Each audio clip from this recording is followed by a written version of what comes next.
Hello everyone, welcome back.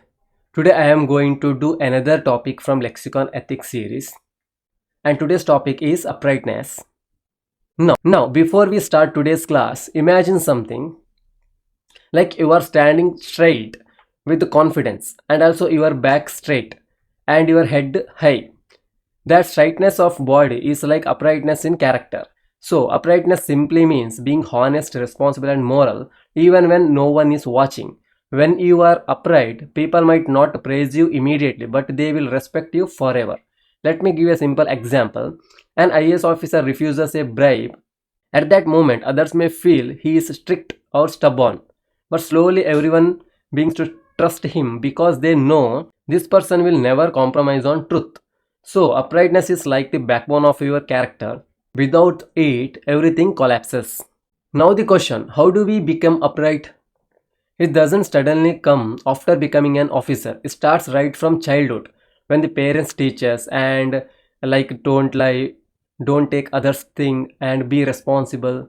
That's things. And our mind has a moral compass. Like whenever we do wrong, we feel guilty inside.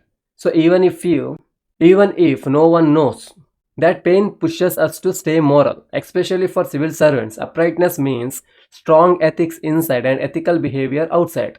Just like a tree, strong roots inside make a strong tree outside. Now, even the Supreme Court beautifully explained uprightness. In the case of Tarak Singh vs. Jyoti Basu, Justice Kurian Joseph said, integrity is the hallmark of judicial discipline. Think about judges, they are expected to have a sterling character like honesty, sincerity, innocence of mind. The judiciary is called the integrity institution. So, for public servants, integrity is not a choice, it is a non negotiable duty. Now, let's move to the another beautiful value, that is impartiality. Imagine you are a civil servant. Today, one political party is in power. If tomorrow another party may come, if you favor one side, democracy here breaks. Impartiality means treating everyone equally and taking decisions only based on facts and rules. Even if a minister disagrees with your advice, you still implement his decision sincerely because your job is to serve the system fairly. Now, civil servants are selected through a fair competition. So, after they enter, their behavior must also be fair. They must follow four big values, that is integrity, honesty, objectivity, and impartiality. For example, if two farmers apply for government aid, the officer should check documents and rules, not the caste, religion, or political connection. That is real impartiality. But challenges also exist. Political patronage means giving jobs or contracts not by merits but by political support. Partisanship means openly supporting or opposing a political party. So imagine an officer gives a contract only to party supporters. What happens? In here, public trust will dies and also fairness dies and development will stops. So, why is impartiality so important? Because it keeps democracy alive and it helps minister get honest advice and it makes officers accountable to people. It ensures public services reach everyone and after elections, power can change smoothly. So friends, impartiality is like the oxygen of democracy. Without it, governance suffocates.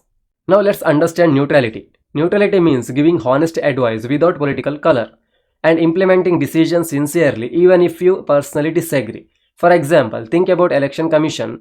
They don't care which party wins. Their only job is to ensure a fair election. So that is political neutrality. Now, importance of political neutrality. Neutrality builds trust. People trust officers as fair referees. People trust officers as fair referees.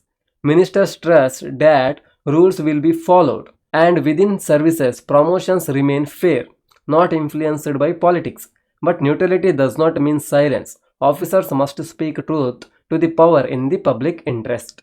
The civil service conduct rules are very strict, like cannot join political parties and cannot campaign in elections and cannot publicly criticize government and even family political activities must be limited. Why? Because once you become a civil servant, your loyalty is to the constitution and the people. Now let us conclude.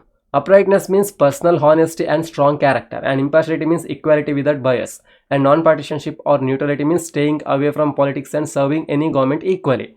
A true civil servant serves the nation, not a party, not a community, not an individual. These values make civil servants the backbone of democracy.